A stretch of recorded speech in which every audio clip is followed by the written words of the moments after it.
Voici une histoire de la Bible dans le livre de Ruth. C'est d'abord l'histoire de Noémie. Noémie vivait il y a très longtemps. Elle habitait à Bethléem avec son mari et leurs 2 fils. Une très grande famine arriva dans tout le pays. Il n'y avait plus rien à manger. Alors ils décidèrent de partir loin, très loin, pour trouver de quoi se nourrir. Ils arrivèrent dans un pays étranger, un pays païen, un pays qui ne connaissait pas Dieu. Mais, grand malheur, à peine arrivé, le mari de Noémie tomba malade, très malade et mourut. Noémie resta seule pour élever ses 2 fils. Tous 2 grandirent, puis épousèrent des jeunes filles du pays. L'une s'appelait Orpa et l'autre Ruth. Puis le malheur continue, les 2 fils de Noémie tombèrent malades et moururent à leur tour. Noémie resta avec Orpa et Ruth, ses belles filles, les femmes de ses fils. Un jour, Noémie apprit qu'il y avait de nouveau du pain à Bethléem. Alors elle dit à ses belles filles, « Je vais retourner à Bethléem, la ville où je suis née. Mais vous, ce n'est pas votre pays, restez donc ici, restez dans ce pays qui est le vôtre. » Orpa fut d'accord et resta chez elle. Mais Ruth voulut suivre sa belle-mère. Elle lui dit, « Où tu iras, j'irai.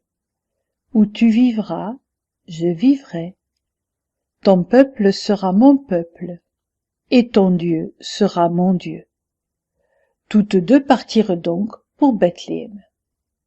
Quand elles arrivèrent, c'était le temps des moissons, la saison où l'on ramasse l'orge et le blé. En les voyant arriver, les gens de Bethléem se demandaient « Est-ce bien Noémie ? Nous ne l'avons pas vue depuis longtemps, nous avons du mal à la reconnaître. Mais qui est cette jeune femme étrangère qui l'accompagne ?» Noémie et Ruth n'avaient rien à manger, rien pour vivre. Ruth alla donc dans les champs pour glaner, pour ramasser les épis de blé qui restaient par terre après le passage des moissonneurs. C'est ainsi qu'elle arriva dans un champ qui appartenait à un homme du nom de Boz. Boz, intrigué de voir la jeune femme venir chaque jour ramasser les épis restants dans les champs, demanda « Qui est donc cette jeune femme ?» Un serviteur lui répondit « C'est Ruth. Elle est venue avec Noémie, sa belle-mère, et elle a demandé la permission de ramasser le blé qui tombait par terre. Elle est là depuis ce matin. » Or Boz était un cousin de Noémie. Quand il apprit toute la gentillesse de Ruth pour Noémie, sa belle-mère, il fit tout ce qu'il put pour l'aider et la protéger. Il dit même à ses serviteurs « Laissez beaucoup d'épis derrière vous pour cette jeune femme.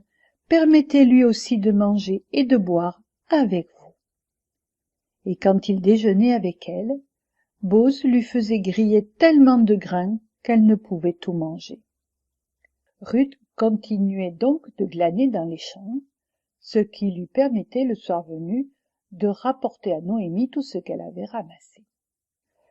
Un jour, Noémie, tout étonnée de la voir ramener tant d'épis, lui demanda où elle avait pu en trouver autant. Ruth lui répondit « Dans les champs de Boz. » Alors Noémie comprit et lui dit « Boz est un cousin. Tu peux aller tous les jours dans ses champs, il prendra soin de toi. » Ruth continua de glaner dans les champs jusqu'à la fin de la moisson. Arriva le moment de trier tout le grain récolté avec un grand tamis. Le soir venu, Boz alla dormir auprès du tas de grains. Ruth vint tout doucement dans la nuit se coucher à ses pieds. Boz se réveilla tout étonné de la voir. Elle lui dit « Je suis Ruth, ta servante. » Au matin, Boz lui donna 6 parts de grains et elle rentra chez Noémie. Touché par la fidélité de Ruth envers sa belle-mère, Boz décida de l'épouser. Ils eurent un petit garçon que la vieille Noémie serrait sur son cœur avec joie. Les voisines remerciaient Dieu en disant « Dieu est bon, il y a maintenant un fils dans la maison de Noémie, un enfant nous est né. » Ce fils, c'est le grand-père de David, et donc l'arrière-arrière-arrière-arrière-grand-père de Jésus qui naîtra lui aussi à Bethléem, la ville de Noémie, la ville de Ruth, la ville de David, la maison du pain.